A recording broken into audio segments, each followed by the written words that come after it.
இந்தியாவின் கடற்பரப்பில் ஈரானுடைய கப்பல் தகர்க்கப்பட்டிருக்கிறது. இதனை மையப்படுத்திய செய்தியை நான் நேற்று விரிவாகவே பேசியிருந்தேன். தற்பொழுது இது ஒரு பெரிய அரசியல் களத்தை உருவாக்கி இருக்கக்கூடிய சூழலில் பாணாந்துறை என்கின்ற கடற்பரப்பில், அதாவது இலங்கையுடைய மிக அருகாமையில் இருக்கக்கூடிய கடற்பரப்பில் மீண்டும் ஈரானுடைய ஒரு கப்பல் சிக்கியிருப்பதாகவும் அதில் 300க்கு மேற்பட்ட சிறுவர் சிறுமிகள் இருக்கிறார்கள் என்றும் 2 நாட்களாக அவர்களுக்கு உணவில்லை, குடிநீர் இல்லை என்கின்ற தட்டுப்பாட்டின் காரணமாக அவர்கள் உதவியை கோரி இலங்கை ஆட்சியாளர்களுக்கு செய்தியை அனுப்பியிருக்கிறார்கள் என்றும் அவர்களுக்கு எந்த உதவியும் செய்ய முடியாது என்று இலங்கை அறிவித்து விட்டதாகவும் ஒரு செய்தி நடைபெற்று கொண்டிருக்கின்றன. அப்படி என்றால் ஈரானை சார்ந்த கப்பல்கள் இலங்கை இந்திய கடற்பரப்பில் சிக்கிக்கொண்ட இருக்கக்கூடிய நிலைப்பாட்டின் பின்னணியில் இருக்கக்கூடிய அரசியல் சார்ந்த களங்களை பார்க்க வேண்டியதிருக்கிறது. IRIS தீனா என்கின்ற கப்பல் தான் தகர்க்கப்பட்டிருக்கிறது. இந்த கப்பல் 11 மணி நேரம் உதவி கேட்டு அந்த பகுதியில் நின்று கொண்டிருந்திருக்கிறது. ஆனால் இலங்கை அதற்கு உதவி செய்யவில்லை. ஆனால் அதன் பின்பு 11 மணி நேரமாக இப்படி ஒரு ஈரானுடைய போர்க்கப்பல் இங்கு நின்று கொண்டிருக்கிறது என்கின்ற செய்தி அமெரிக்காவுக்கு கொண்டு செல்லப்படுகிறது. உடனடியாக அமெரிக்கா தன்னுடைய நீர்மூழ்கி கப்பலை அனுப்பி அந்த IRIS என்கின்ற அந்த கப்பலை தகர்த்து விடுகிறது.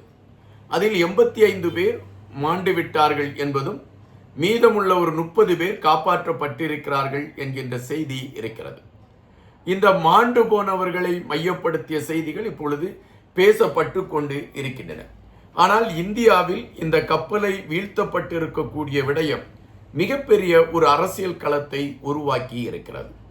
இந்தியாவின் எதிர்க்கட்சிகளை சார்ந்தவர்கள் ஆண்டு கொண்டு இருக்கக்கூடிய கட்சியை மையப்படுத்தி கடுமையான கேள்விகளை எழுப்பி இருக்கிறார்கள்.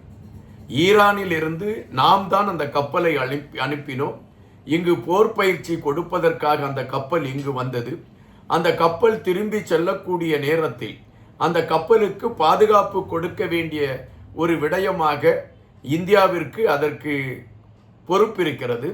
ஆனால் இந்தியா அமைதி காத்துவிட்டு அவர்கள் மரணத்தை தழுவுகின்ற பொழுதும் அமைதியாக இருந்திருக்கிறது என்றால் அது எப்படி ஏற்புடைய செயலாக இருக்கும் என்று கடுமையான விமர்சனங்களை எதிர்க்கட்சிகளை சார்ந்தவர்கள் எடுத்து வைக்கிறார்கள். இதே சூழலில் அமெரிக்காவில் இருக்கக்கூடிய இராணுவத்தை சார்ந்த டக்ளஸ் மொராக்கோ என்கின்றவர் ஒரு கருத்தை பதிவிட்டிருக்கிறார். அவர் என்னவென்றால், இந்தியாவில் அமெரிக்காவின் இராணுவ தளம் இருக்கிறது, அந்த இராணுவ தளத்தில் இருந்துதான் நாங்கள் இந்த கப்பலை வீழ்த்தினோம் என்ற ஒரு செய்தியை அவர் குறிப்பிட்டிருக்கிறார். இந்த செய்தி இப்பொழுது ஒரு பெரிய தீயை பற்ற வைத்திருக்கிறது. இந்தியாவை பொறுத்த மட்டில் இதற்கு அவர்கள் மறுப்பு தெரிவித்திருக்கிறார்கள். அப்படி அமெரிக்காவின் எந்த இராணுவ தளவாடங்களும் அல்லது இராணுவ தளங்களும் இந்தியாவில் இல்லை என்கின்ற விடயத்தை மிக தெளிவாக அவர்கள் எடுத்து வைத்திருக்கிறார்கள் இந்தியா. ஆனால் அமெரிக்காவின் இராணுவ கர்னல் எதற்காக இப்படி ஒரு செய்தியை சொல்ல வேண்டும் என்கின்ற கேள்வி எழும்பியிருக்கிறது. இந்த IRIS கப்பல் தாக்கப்பட்ட விடயத்தை மையப்படுத்தி ஈரான் இப்பொழுது கடுமையான கோபத்தில் இருக்கிறது என்பதை அவர்கள் வெளியிட்டிருக்கக்கூடிய செய்தி குறிப்பில் இருந்து பார்க்க முடிகின்றது. அமெரிக்கா இதற்கு சரியான பாடத்தை கற்கும் என்கின்ற ஒரு செய்தியை அவர்கள் பதிவிட்டிருக்கிறார்கள். நாங்கள் இந்த கப்பல் அளிக்கப்பட்ட விடயத்தில் மிக இலகுவாக கடந்து போகக்கூடியவர்கள் அல்ல, கண்டிப்பாக அமெரிக்காவிற்கு ஒரு சரியான பாடத்தை நாங்கள் கற்றுவிப்போம் என்று மிக தெளிவாக எடுத்து வைத்திருக்கிறது ஈரான்.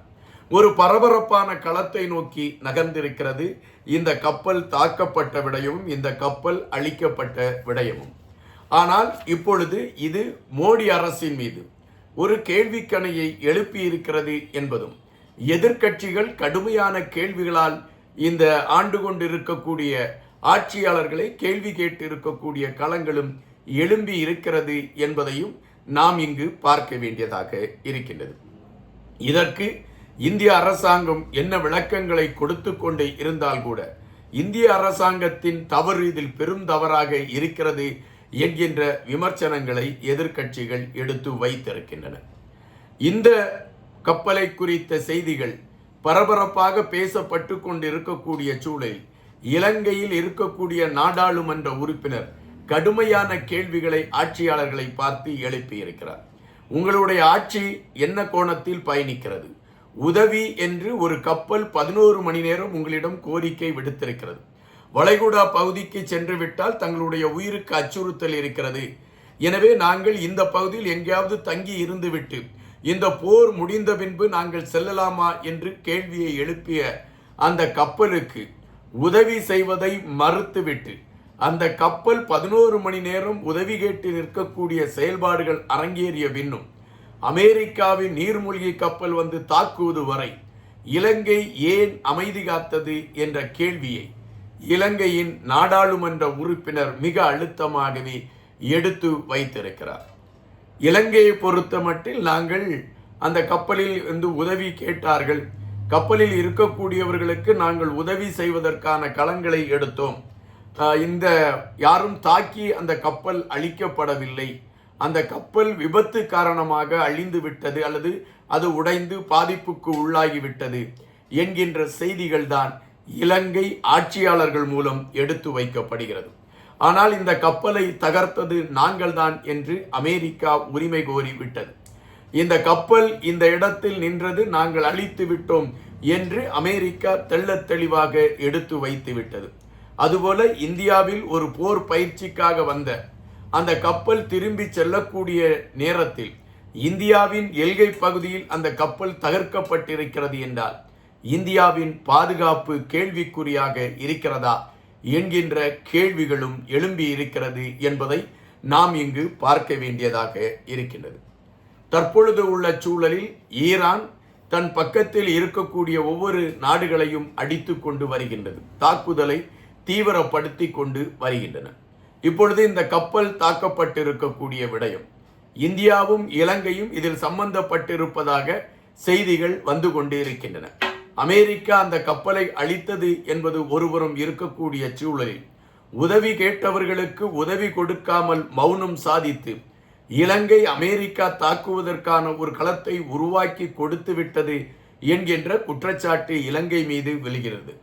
இந்தியாவை பொறுத்தமட்டில் தங்கள் நாட்டிற்கு பயிற்சிக்கு வந்தவர்களுக்கு பயிற்சி கொடுக்கக்கூடிய விடயத்தில் இந்தியா பயிற்சி முடித்துவிட்டு சென்ற அந்த நபர்களை காக்க தவறிவிட்டது என்கின்ற கேள்வி எழும்பியிருக்கிறது.